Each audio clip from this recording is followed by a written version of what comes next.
Alright y'all, so tomorrow we're having chicken souvlaki, and I know I could be saying that wrong, but basically just a Grecian chicken skewer dish. And as you can see, I am cutting up my chicken into some cube pieces that we're going to need. Usually I wouldn't have chicken and my veg on the same cutting board, but since this is all going in the marinade together, it's okay for now. But I wanted to show y'all, I like cutting my chicken breast when I'm skewering it up frozen and letting it thaw. It's just easier for me to get like uniform or a little more uniform pieces. But all chicken souvlaki is like a marinated like Grecian like kebab kind of thing. You can do like beef or lamb or pork or whatever you want to do. But we're going to have this for dinner tomorrow night, so I need to get it marinating today so that those flavors really get in there. Now I do have a grill, and this is best on the grill. However, as y'all can see, I'm just making a little over a pound because it's just me and the two kiddos. So it's not a lot. I don't want to heat up the whole grill for that. So what I'm doing is I'm going to use my little indoor grill. So we're just going to drop this chicken. This is a little over a pound, so it was one huge chicken breast that I just sliced in half and cut up in just some little cube pieces. We're tossing that in the bowl. We want to try and keep the pieces pretty uniform, that way they cook evenly. And then as you see, I've also sliced up a purple or red onion, however you say it, about a half of one.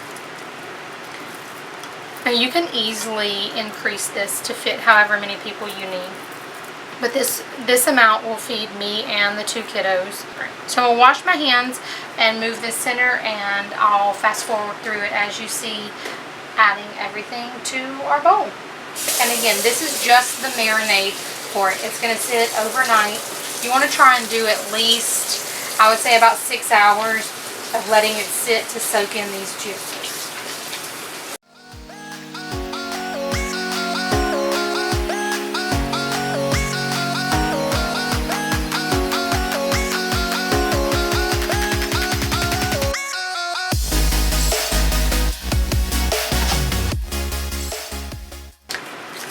And as simple as that, we have our marinade, y'all.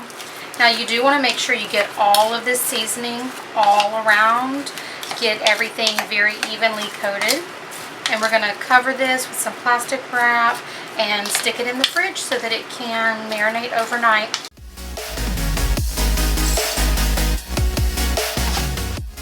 So it's the next day and we're getting ready for dinner.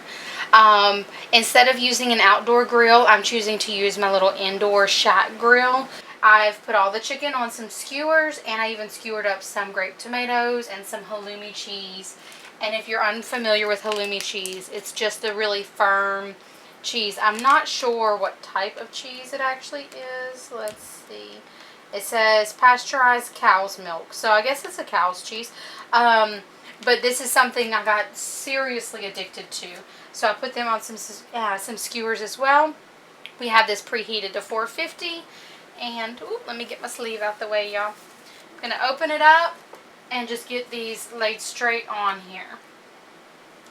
Now you see that I've added some onions and things to a few of them and left it off of a few of them. My kiddos will not like the onions that we marinated in.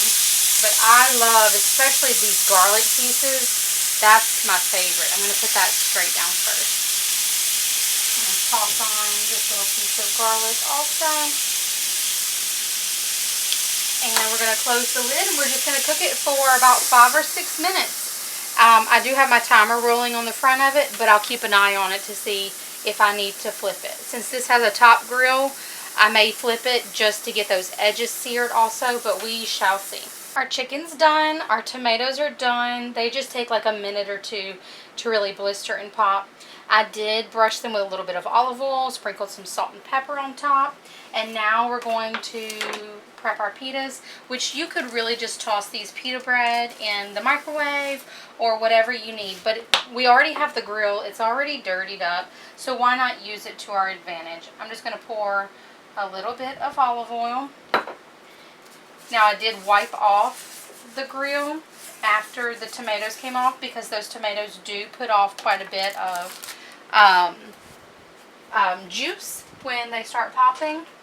But for this, I'm just going to brush a little bit of olive oil, do a little bit of salt, and a little bit of pepper. That was my grill. I turned the temperature down to 400. It doesn't really even need to be that high, but just something to warm. I'm going to toss that on there. We'll go ahead and do these next two while it waits.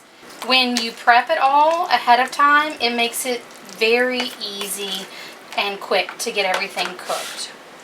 But we'll take a little bit of this tzatziki. My children will build theirs a little bit different. Thatcher likes all of his tzatziki to be on the side, and he dips his. But then we'll take this, we'll turn it this way. And just kind of wiggle it all off. Now, I'm not sure if I said this in the beginning, but whenever you're putting your chicken on, make sure you pack it in. You don't want to like push it in like sardines, but make sure it's in there well. Not a whole lot of spacing, because then your meat will start to dry out. With it close together, it stays nice and juicy and tender. I want to do this one. Tomatoes all on that side. And there you have it. Hopefully you enjoy it. You give it a try. Let us know what you think. But souvlaki, tzatziki, little skewers, I mean, as simple as can be.